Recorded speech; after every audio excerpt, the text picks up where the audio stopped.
What's going on, everybody? My name is Trenell. I'm one half of a weekly gaming news show, and I'm back with another first impressions video for you. And in this video, I want to talk about a game that's actually out right now, because normally what we do here is we talk about games that are in, like, you know, in the closed beta session, or, you know, open beta or demos. But this game is actually available right now, and that game is Fighting Rage. Now, what is Fighting Rage? Well, it's a 2D side-scrolling beat-em-up in the same vein as, you know, the early 90s classics like Streets of Rage, Final Fight, and even Battletoads. And the cool thing about this game is that it combines elements from all of those previous games. It's kind of like a love letter to the beat-em-up genre. And what I mean by that is you will see just blatant references to like previous games. Like there's a stage that's modeled like pretty much exactly like Turtles in Time, where you're like, you know, riding on the surfboards. And there's also levels from Streets of Rage 2 that seemed like they were just like copied and pasted. Well, not copied and pasted, but just like referenced in its entirety in this game. You also have like enemies that are like rats and, you know, different types of rodents, which is the enemies that you fought in the Battletoads series. And the main characters themselves, they just seem like references to characters from, you know, older franchises. So this game just takes a lot of different elements from a lot of different beat 'em up games and just combines it into one massive, you know, experience. And anybody that knows me personally can tell you, I love me some beat 'em up games. It's probably one of my favorite genres of all time. You know, I'm a child, you know, a product of the 90s, so I grew up on these games. I grew up playing like Streets of Rage 1, 2, and 3, and Final Fight and stuff like that. And, you know, even in more recent years, I've been able to get my hands on arcade beat 'em up titles like Metamorphic Force, which this game, in my opinion, takes some influence from as well. So all in all, this game is just made for me, and it was developed single-handedly by one person. Yeah, that's right, this is an indie game created by Sebastian Garcia, with the soundtrack being done by Gonzalo Valeria. And it is amazing, and I just kind of just want to talk to you about it right now. Okay, so what's the story behind this game? Well, in the distant future, the human race is basically enslaved by mutants, and, you know, the mutants are these like giant life-size like animals. Like, so you have like, you know, cats and dogs, like they're big, and they, you know, control the human race because there's no more electricity. Was some kind of like big pulse or something like that just wiped out the you know, electricity. So with that, you know, came the rise of the mutants, and, you know, so humans are subservient to them. And the three main characters are, you know, rebelling against, you know, the norm, and they are, you know, taking the fight directly to the boss. You know, that's his name, the big boss. So the first of the main characters is a female character, and her name is Gal, and she's, I guess you can say she's the main character. She's the one that you see in all the promo art and whatnot. And she's really cool. She has very short range, but she has very like good technique. So she's kind of like on the lower scale. She's not as powerful as the other two characters, but she has a lot of speed and a lot of agility, and she can get out of a lot of situations because you know, you can get overwhelmed. Like there's like swarms of enemies, and she's actually very good at escaping, you know, large hordes of enemy attacks. And then you have Ricardo, who is a Minotaur type person, and this is actually where I think it got this game gets its Metamorphic Force reference, because he looks just like the Minotaur character, except a little bit more beefier. But it's cool that you're playing as both humans and as you know, mutants or beasts or whatever. That's what they called it in Metamorphic Force. And he's a wrestler or grappler type character with a lot of range. So if you were to compare him to, like, you know, the characters in Turtles in Time, he's Donatello. He has all the range. But, you know, his downside is that he's super slow. He's not as nimble, and he doesn't have that many techniques or moves. And then the final character in the main cast is F. Norris, and he's a ninja. And he's just a blatant reference to Guy from the Final Fight series. He has a lot of cool techniques. He has more range than Gal, and but he's slower, and he's pretty powerful, but not as powerful as Ricardo. So he's kind of like the mid-tier character, I would say. And before I forget, Gal, she's kind of like and even though her name is a play like Gal and Guy, you know, like, is a play on that as well, but she reminds me of Blaze from the Streets of Rage series. But yeah, so those are the main three characters, and you go through the story and you actually are able to collect currency every time you defeat enemies, especially on the harder difficulties.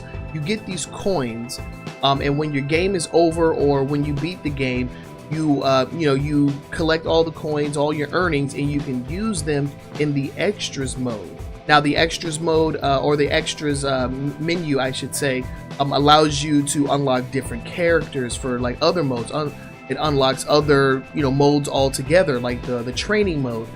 You could do battle mode, which pits you one-on-one against either another player or against the computer. You can also watch two computer characters go at it. And for these extra modes, all of the enemy characters are playable. Like, yeah, that's right. If you've ever wanted to play as an enemy character, or you saw like an enemy design in the game, you're like, wow, I wonder what it would be like to play with that character. You can do that here.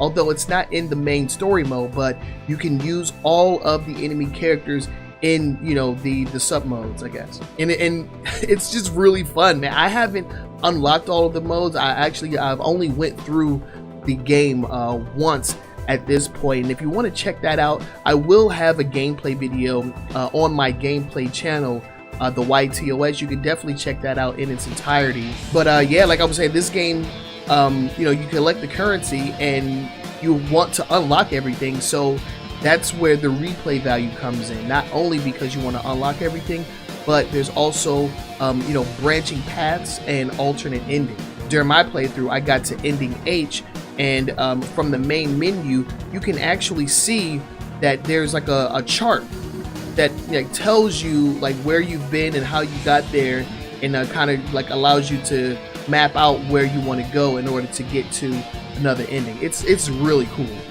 And all of these like extra features reminds me of a game that was being developed. It was a fan game called Streets of Rage Remake, and it had a lot of these different types of modes and unlockables available for that as well. And that's also a game that I want to talk to you guys about in another video, of course. But it takes a lot of what that game did and uses it here, and uses it very well. I might add. The controls are super simple. You have your jump attack, your punch attack, and your special attack, but the combos are so expansive. I feel like there's like so much that you could do with each and every character. It's freaking amazing. The game sports local co-op with up to 3 players, and that's probably the only downside for this game, is that it's only local co-op. Although there is an unlockable mode where you can play the game single player, but with a computer or AI companion. That is available in the game. I haven't unlocked it yet. It's one of those features that you have to unlock, and you're going to need this because some of the endings require multiple characters. Like the story changes based on the character that you use and how many characters are on screen. So it's really cool how it works out. So what I'm trying to say is that the game is super fun, and it's super polished. I mean, there's even a system in the game that I haven't mastered, but it allows you to parry Street Fighter 3 style, and it's really cool, and it's just one of those small details that just takes this game to another level. Also, there's another part of this game, like during the cutscenes, if you don't want to watch through the whole thing, you can either skip it entirely, or you can press and hold the action button to speed it up, similar to some of the older Capcom beat 'em up. So it's just a lot of like really cool references. I mean, as soon as you start the game up, it gives you like an old school arcade boot screen where you see like the RAM and everything loading up. It's just a super awesome love letter to the beat 'em up genre in general, and I have been having so much fun with this game. So to kind of wrap things up here a little bit, Fight and Rage is an excellent beat 'em up game. If you're a fan of them, if you're not a fan of them, I think that you can still have fun with this game. Although there is no online multiplayer, hopefully that's something that can be implemented in the future. But you know, with this being a single man made game, I don't know if that's going to be possible. It's also not available on consoles, which is a big bummer, because you know it just limits how many people can experience this fantastic game. And to be honest, this wasn't even something that I knew anything about. It was my friend that told me about it, and I was like, wow, as soon as it comes out, I have to get it. And once I was able to play through it, I had to talk about it. So that's kind of what I wanted to do here. You'll probably get more of these types of videos from me in the future, because I just love just playing games and talking about them with you guys and getting your opinion on them. So let me know down in the comment section, what do you think about Fight and Rage? Is it something that you want to pick up? If you've played it, what do you think about it? Do you like it? Do you love it? Do you hate it? Let me know down in the comment section. And also leave me suggestions if there's any other games that you would like for me to just talk about. I wouldn't necessarily call this a review. I'm not a reviewer in any sense of the word. If there's a game that you want me to talk about, or you think that's good that I should play, let me know. I'd be more than happy to take your guys' word for it and try some pretty awesome games that I may have otherwise missed out on. But yeah, Fight and Rage available on Steam. It's $20 right now, so go pick it up. I recommend it. I think that you should play it because it's super fun, and I cannot wait to get more of get some friends over here so that we can do the 3-player mode and just wreck this thing. Also, like I stated before, I did post a gameplay video of this on my gameplay channel, the White TOS. You're more than welcome to check that out. Once it goes live, the link will be down in the description as well as up top in the card section. And yeah, I think that's where I'm gonna go ahead and end this video. If you liked it, leave a like. If you're new to the channel, make sure you subscribe. And yeah, my name is Trenell. I'm half of a weekly gaming news show, and I will see you guys next time. Peace.